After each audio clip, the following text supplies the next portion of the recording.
CITU, AITUC ഉൾപ്പെടെ ഒരൊറ്റ കേന്ദ്ര ട്രേഡ് യൂണിയനും ഈ സമരത്തിനൊപ്പമില്ല. എന്തുകൊണ്ടാണ് സർ? അവരെല്ലാം തൊഴിലാളി വിരുദ്ധരായതുകൊണ്ടാണ്. എന്തുകൊണ്ടാണ് ഒറ്റ കേന്ദ്ര ട്രേഡ് യൂണിയനും ഈ സമരത്തെ അംഗീകരിക്കാത്തത്? കാരണം വളരെ വ്യക്തമാണ്, ന്യായമാണ് അവരുടെ നിലപാട്, ട്രേഡ് യൂണിയനുകളുടെ നിലപാട്. സർ, എല്ലാ ട്രേഡ് യൂണിയന്റെയും നിലപാടാണ്. INTUC state president and President of All Kerala Pradesh Asha Workers Congress, R. Chandrasekharan, has said that the top Congress leaders should have contacted the INTUC before it. അത് വേറെ വിഷയം. എന്തുകൊണ്ടാണെന്ന് അദ്ദേഹം പറയുന്നുണ്ട്. INTUC and Asha Workers organizations have been demanding that these workers should be accepted as laborers/employees and not as health volunteers. അതാണ് ഇതിന്റെ അടിസ്ഥാന പ്രശ്നം. ഇവരെ ഹെൽത്ത് വർക്കേഴ്സായിട്ട്, ജീവനക്കാരായിട്ട് അംഗീകരിക്കണം എന്നതാണ് എല്ലാ കേന്ദ്ര ട്രേഡ് യൂണിയനുകളും ഉന്നയിക്കുന്ന ആവശ്യം. വോളണ്ടിയേഴ്സായിട്ട് അംഗീകരിക്കണം എന്നുള്ളതല്ല. കേന്ദ്ര സർക്കാരിന്റെ ഗൈഡ് ലൈനിൽ പറയുന്നത് എന്താണെന്നറിയാമോ? കേന്ദ്ര സർക്കാരിന്റെ ഗൈഡ് ലൈനിൽ പറയുന്നത് state government may modify these guidelines, ശ്രദ്ധിക്കണം, except that no change may be made done in the basic criteria of ASHA being a woman volunteer എന്നാണ്. ഒരു സ്ത്രീ വോളണ്ടിയർ എന്ന കാര്യത്തിൽ മാത്രം സ്റ്റേറ്റ് ഗവൺമെന്റിന് മാറ്റം വരുത്താൻ പറ്റില്ല. ബാക്കി എല്ലാം സ്റ്റേറ്റിന് മാറ്റാം. എന്താ കാരണം പൈസ കൊടുക്കാനുള്ള ഉത്തരവാദിത്വം ഏറ്റെടുക്കാൻ പറ്റില്ല എന്നതാണ്. ഇവരെ വോളണ്ടിയർ അല്ലാതായി ജീവനക്കാരായി മാറ്റിയാൽ ഇവർക്ക് ശമ്പളം കൊടുക്കേണ്ടി വരും, മിനിമം വേജ് ഉറപ്പാക്കേണ്ടി വരും, പെൻഷൻ നൽകേണ്ടി വരും, ESI, PF ഉൾപ്പെടെയുള്ളവ അനുവദിക്കേണ്ടി വരും, ഗ്രാറ്റുവിറ്റി അനുവദിക്കേണ്ടി വരും. സാധാരണ ഒരു ജീവനക്കാരന് തൊഴിലാളിക്കുള്ള എല്ലാ അവകാശവും കിട്ടും.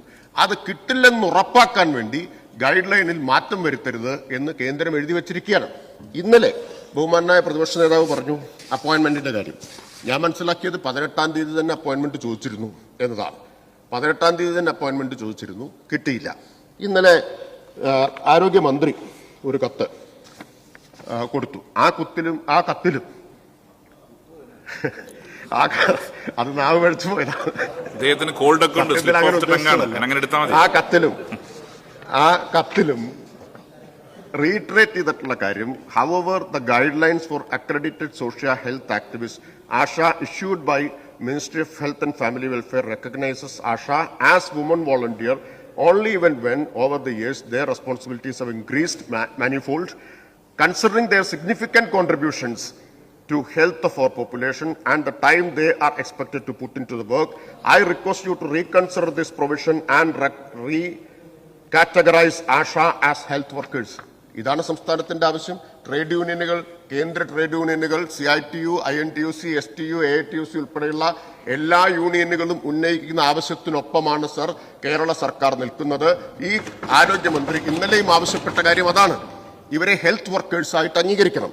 സർ, വളരെ പ്രധാനപ്പെട്ട ഒരു കാര്യം കൂടി, എന്തൊരു വഞ്ചനയാണ് കേന്ദ്ര സർക്കാർ ഇവരോട് കാണിച്ചിട്ടുള്ളത് എന്നത്. സർ, 2013 ഇന്ത്യൻ ലേബർ കോൺഫറൻസ് യുനാനിമസായി ശുപാർശ ചെയ്തത് ഇവരെ ഹെൽത്ത് വർക്കേഴ്സായിട്ട് അംഗീകരിക്കണം എന്നതാണ്. എന്ന് പറഞ്ഞാൽ ഈ ആനുകൂല്യങ്ങളൊക്കെ കിട്ടും, വോളണ്ടിയേഴ്സായിട്ടല്ല. മോദി ഗവൺമെന്റ് അധികാരത്തിൽ വന്ന ശേഷം ഒറ്റത്തവണ അങ്ങേക്ക് അറിയാവുന്നതുപോലെ ഇന്ത്യൻ ലേബർ കോൺഫറൻസ് നടന്നിട്ടുള്ളൂ. അതോടുകൂടി അതിന്റെ കഥ കഴിഞ്ഞു, പിന്നെ നടന്നിട്ടില്ല. 2015 2015 വീണ്ടും യുനാനിമസ് ശുപാർശയാണ്, ഏകകണ്ഠമായ ശുപാർശയാണ്. എന്താണ്? ഹെൽത്ത് വർക്കേഴ്സായിട്ട് അംഗീകരിക്കണം. ഗുജറാത്ത് ഹൈക്കോടതിയുടെ വിധിയുണ്ട്, അംഗൻവാടി ജീവനക്കാരെ, സ്കീം വർക്കേഴ്സ് ആണല്ലോ, അവരെ ജീവനക്കാരായിട്ട് അംഗീകരിക്കണം. 2022 സുപ്രീം കോടതിയുടെ വിധിയുണ്ട്.